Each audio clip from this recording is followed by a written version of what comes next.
Ako kasi gusto ko to binibilog. Siya kasi wala siyang ano. So, the tonic. And then, what's that? Clove to, clove. Clove. Tago natin yung ano. Gusto ko kasi yung may flower. Dito ko ilagay. Para ilagay mo lang siya dyan. Yan.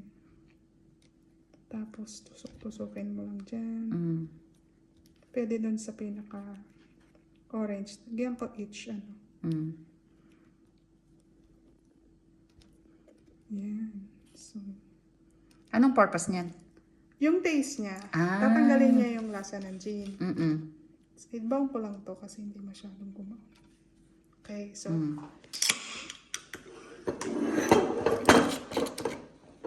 Tinanggal niya yung ano. May harang to eh. Wala. Sira ulo. Ito lang muna. So, dapat isang shot to. So, dalawa yung nilagay ko. So, isang shot yan. And then, lagay mo na to. Okay. Tapos yung water.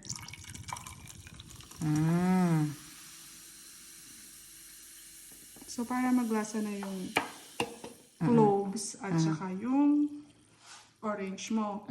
Ang gusto ko kasi talaga dyan, hindi yung nakababad lang yung orange. Lalagyan mo rin siya ng orange na syrup. Orange Ikaw na syrup. mag-ano.